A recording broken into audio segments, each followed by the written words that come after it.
Assalamualaikum warahmatullahi wabarakatuh. Halo semuanya. Perkenalkan, nama saya Nadira Ayu Handayani dengan NIM 24109111220030 dengan dosen pengampu Dr. Oski Iliandri, Magister Kesehatan. Di sini saya izin menjelaskan mengenai anatomi pada kardiorespirasi yang terdiri dari sistem kardiovaskuler dan juga sistem respirasi. Yang pertama kita akan menjelaskan terlebih dahulu mengenai sistem respirasi. Nah, sistem respirasi ini terbagi menjadi dua, anatomi sistem respirasi atas dan bawah. Nah, yang atas itu ya terdiri dari hidung, faring dan laring, sedangkan yang bawah itu terdiri dari trakea, bronkus, dan paru. Pertama kita akan bahas terlebih dahulu pada hidung. Hidung itu kan ya fungsinya untuk menghangatkan dan menyaring udara yang masuk. Hidung kalau dilihat dari luar, ia terdiri dari tulang dan juga kartilago. Nah, yang yang pertama kita akan bahas kartilagonya dahulu. Jadi ada kartilago nasi lateralis. Ini ia berfungsi sebagai dinding atas rongga hidung depan. Ia letaknya di samping os nasal. Nah, yang kedua itu ada kartilago alaris major. Ada krus lateral, ini yang ada di sisi luar cuping, dan ada krus medial, ini yang ikut membentuk septum bawah atau ujung hidung. Selanjutnya itu ada cartilago septinasi. Nah, ini yang menyusun bagian depan septum nasi atau membatas lubang hidung kanan dan kiri. Selanjutnya, kita akan bahas pada rongga hidung atau yang disebut dengan uh, kavum nasi. Nah, jadi kalau di gambar ini tuh dia eh, hidung kalau dibagi dua. Nah, dibagi dua dan dilihat dari dalam itu tampaknya seperti ini. Jadi ada sekat pemisah antara kalkum nasi ini. Jadi dia membagi rongga hidung sebelah kanan dan kiri. Nah, yang membagi ini disebut dengan septum nasi. Kemudian di sini ada struktur khas. Ini yang terdiri dari tiga. Ini yang disebut dengan konka. Nah, yang pertama ini ada yang di atas itu disebut dengan konka superior. Kemudian yang di tengah itu konka media. Dan yang paling bawah itu konka inferior. Jadi bentuknya itu kayak lipatan dinding yang melengkung.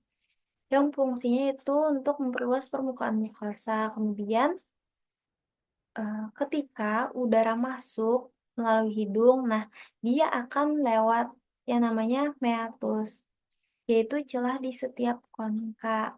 Nah, jadi di sini ada meatus nasi superior, ada meatus nasi media, dan ada meatus nasi inferior. Di sini juga ada sinus sphenoidal. Ini merupakan ruang yang berisi udara yang terletak di dalam tulang atau os sphenoid. Oke, selanjutnya. Nah, setelah melalui hidung tadi, maka dia akan masuk ke faring. Faring ini itu terbagi menjadi tiga bagian. Yang pertama ada nasofaring. Nah, batas nasofaring ini kan namanya aja kan naso, berarti dia dari hidung ke faring. Nah, nasofaring ini ya batasnya dari koana sampai ke ismus faringis. Nah, ismus ini yang merupakan penyempitan. Penyempitan di sini. Kemudian yang kedua itu ada orofaring, berarti dia dari mulut. Nah, batasnya itu dari ismus paucium, penyempitan di daerah sini, ke laringofaring atau setinggi dengan epiglotis. Epiglotis ini, ya fungsinya itu, bentar kan, orofaring ini dia sebagai jalur masuknya makanan dan udara. Di sini tuh ada epiglotis. Nah, epiglotis ini berfungsi kalau misalnya kita lagi makan nih. Waktu kita menelan makan, epiglotis ini akan terdorong ke bawah dan menutupi jalur udara. Jadi dia akan menutupi laring. Sehingga makanan itu masuknya ke jalur makanan seharusnya, bukan ke arah trakea.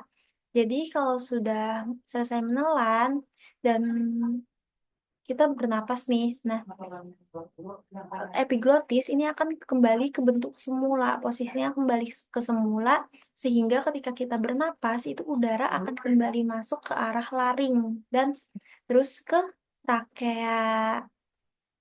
Nah, selanjutnya itu ada laringofarinx. Nah, ini dia batasnya sampai ke laring atau lebih tepatnya ke aditus laringis.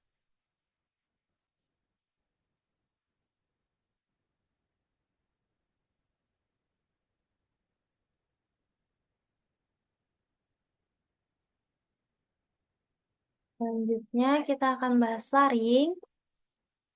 Nah, di laring ini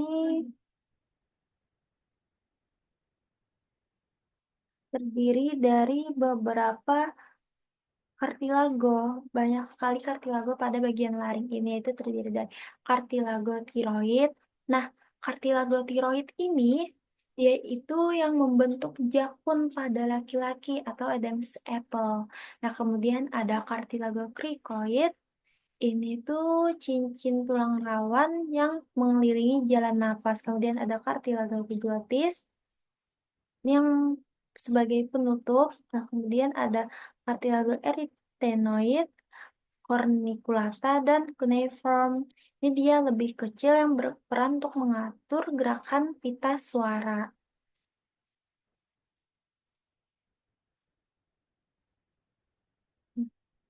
Pada bagian dalam itu bisa kita lihat ini yang bagian tengah ini tuh disebut dengan prima vestibuli. Nah, sedangkan yang samping-sampingnya itu disebut dengan plica vestibularis. Nah, sedangkan ini yang di bawahnya ini itu disebut dengan prima glottidis. Dan yang samping-sampingnya itu plica vocalis. Nah, di antara dua ini ada kan ruangan. Nah, ruangan ini disebut dengan ventriculus laringis. Di atasnya rima vestibuli itu disebut dengan vestibulum laringis. Dan yang eh, di bawah rima glottidis ini disebut dengan hmm, cavitas infraglottica.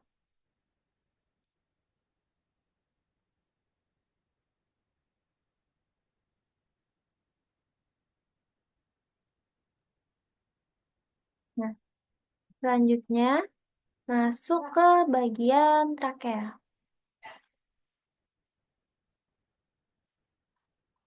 Setelah melewati laring tadi, dia akan memasuki trakea nih. Nah, di trakea itu dia ditu- banyak ditutupi oleh kartilago. Nah, ini yang biru-biru, yang garis-garis ini bisa dilihat itu namanya cartilaginous tracheales karena banyak kan, jadi jamaknya seperti itu. Nah, di antara kartilago ini ada kan yang berserat-serat warna putih itu yang agak di dalam. Nah, itu ligamenti annularia. Nah, semakin ke bawah itu ada percabangan. Percabangan ini disebut dengan bifurcational tracheae, yang kalau ditunjuk atau dilihat dari dalam itu namanya karina. Nah, dia kan bercabang nih, jadi dua. Nah, yang sebelah kanan itu bronchus principalis dexter dan yang sebelah kiri bronchus principalis sinister. Bronchus principalis dexter ini dia bercabang lagi menjadi bronchus lobaris. Nah, ada bronchus lobaris superior dexter ini yang di atas, kemudian bronchus lobaris medius dexter dan bronchus lobaris inferior dexter. Nah, yang di bronchus principalis sinister itu dia bercabang menjadi dua bronchus lobaris, yaitu bronchus lobaris superior sinister dan bronchus lobaris inferior sinister. Nah, Nah, setelah melewati bronkus tadi, dia akan lanjut ke paru. Nah, ada paru sebelah kanan dan sebelah kiri. Nah, yang sebelah kanan ini dia terdiri dari dua visura. Nah, yang agak mendatar ini ya visura horizontalis. Ini yang membagi lobus superior dan lobus medius. Kemudian yang miring ini tuh visura obliqua. Yang membatasi bagian bawahnya ini ada lobus inferior. Nah, kalau di paru sebelah kiri ini dia agak berbeda. Jadi hanya ada satu visura yaitu visura obliqua yang membagi lobus superior dan lobus inferior. Nah, kemudian di sini di sebelah sini itu bisa dilihat ada lingula pulmonis dan eh, cekungan agak ke dalam itu namanya incisura cardiaca. Karena di sini tuh tempatnya jantung. Di bagian bawahnya ini sama kanan kiri itu disebut dengan basis pulmonis dan yang bagian atasnya ini yang bagian puncaknya ini disebut dengan apex pulmonis.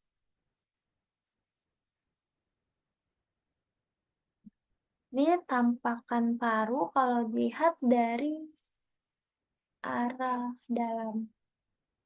Nah, di sini tuh ada yang namanya hilum pulmonis. Ini tempat masuknya struktur penting. Jadi dia sebagai gerbangnya gitu. Nah, kalau di paru kanan itu ini itu namanya sebagai jalan masuknya bronchus principalis dexter. Kemudian yang merah ini arteri pulmonalis dextra dan yang biru ini vena pulmonalis dextra. Jadi urutannya itu bronchus, arteri, dan vena. Jadi BAV. Sedangkan di sebelah kiri itu urutannya ABV. Nah, itu dari arteri pulmonalis sinistra, kemudian bronchus principalis sinister, dan vena pulmonalis sinistra.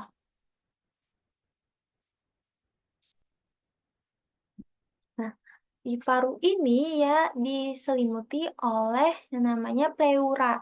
Nah, pleura ini kalau yang menempel pada parunya langsung itu yang melekat itu namanya pleura visceralis dan kalau yang paling luar itu pleura parietalis. Nah, di antara dua pleura ini ya ada ruang yang berisi cairan yang disebut dengan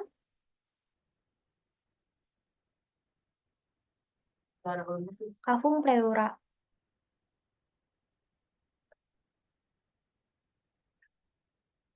Nah, selanjutnya kita akan membahas anatomi pada jantung. Anatomi kardiovaskuler. Jadi, jantung ini terbagi menjadi 4 ruang, yaitu ada 2 ventrikel dan 2 atrium. Nih, ada atrium dextrum, atrium sinistrum, ventriculus dexter, dan ventriculus sinister. Nah, di sini tuh yang di atasnya atrium ada yang namanya auricula. Jadi ini bentuknya seperti daun telinga. Ada auricula dextra dan ada auricula sinistra. Untuk vaskularnya, nah di sini kan ada nih pembuluh darah besar yaitu aorta. Nah, aorta ini dia bercabang menjadi arteri koronaria dextra dan arteri koronaria sinistra. Untuk arteri koronaria sinistra itu dia bercabang menjadi ramus circumflexus dan ramus interventricularis anterior. Sedangkan untuk arteri koronaria dextra itu dia menjadi ramus interventricularis posterior.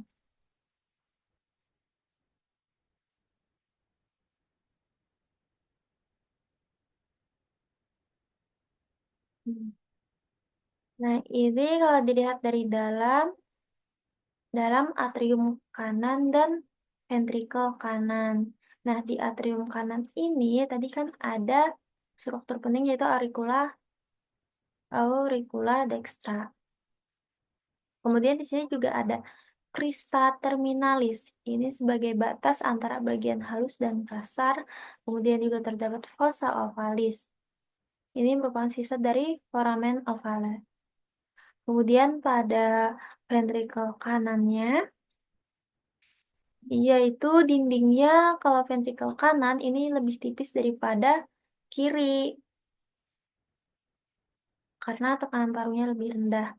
Nah, di sini pada ventrikel kanan dan kiri ini terdapat permukaan kasar yang disebut dengan trabeculae carneae. Lalu juga ada nih musculus papillaris.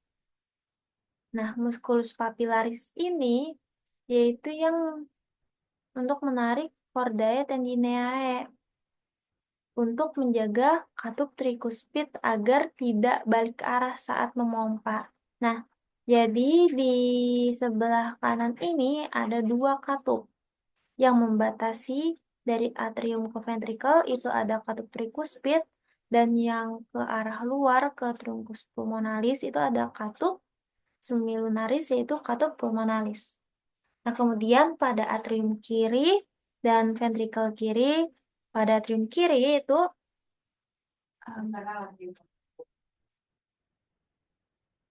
dia terdapat permukaan dalam yang lebih halus dan juga ada auricula sinistra. Sinister. Kemudian dindingnya itu lebih tebal daripada atrium kanan karena tekanan sistemiknya lebih besar. Kemudian pada ventrikel kiri, ini dia dinding yang paling tebal dari semua ruang jantung.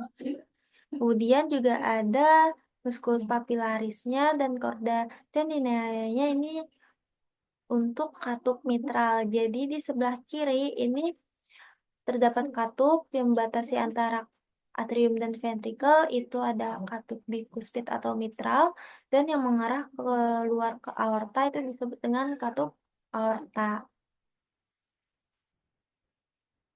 Nah, di katup itu dia ada yang namanya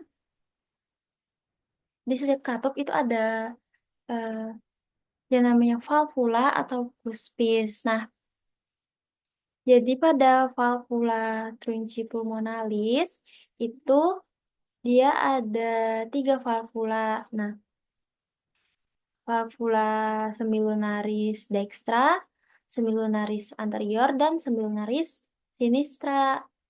Sedangkan pada valva aorta itu juga sama tiga, tapi yang membedakan di aorta ini ada valvula semilunaris posterior, dextra, dan sinistra. Nah, kemudian kalau pada valva atrioventricularis, di sini pada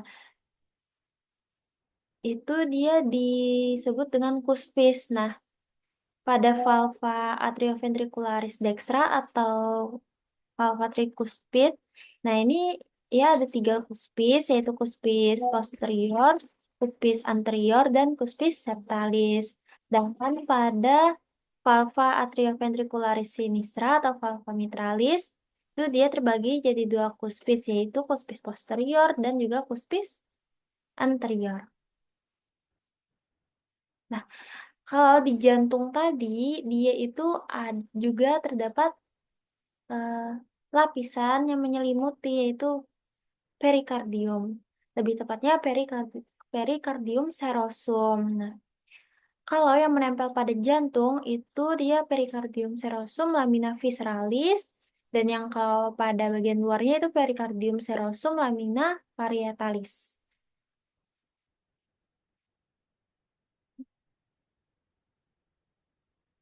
Oke, nah selanjutnya kita akan bahas mengenai klinis pada kardio.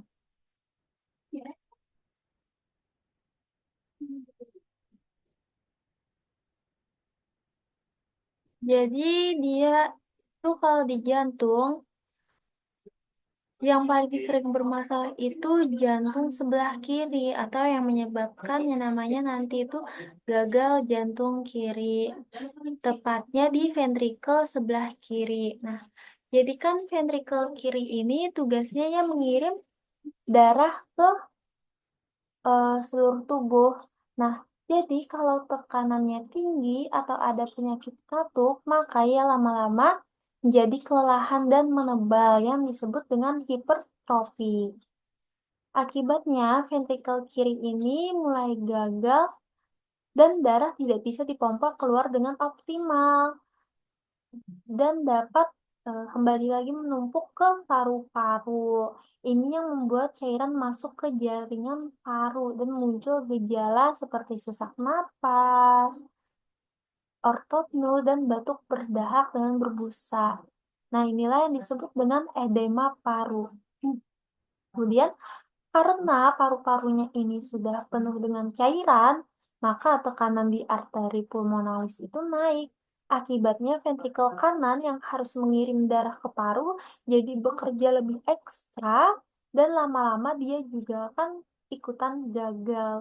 Inilah yang disebut dengan gagal jantung kanan sekunder. Nah, kalau jantung kanan mulai melemah, maka darah jadi balik lagi ke seluruh tubuh melalui sistem vena dan mulai muncul gejala seperti bengkak di kaki, perut buncit, dan JVP naik, dan juga pembesaran hati yang tentunya akan terasa nyeri. Nah, tekanan balik dari hati ini juga bisa membuat aliran darah portal melambat, dan kalau berlanjut itu bisa menyebabkan pembentukan pembuluh kolateral, salah satunya di esofagus yang berisiko jadi varises esofagus. Jadi, kalau satu sistem saja rusak, maka semuanya akan ikut rusak juga. Nah, sekian dari saya. Mohon maaf apabila terdapat kekurangan dalam penyampaian kali ini. Terima kasih sudah menyimak sampai akhir. Wassalamualaikum warahmatullahi wabarakatuh.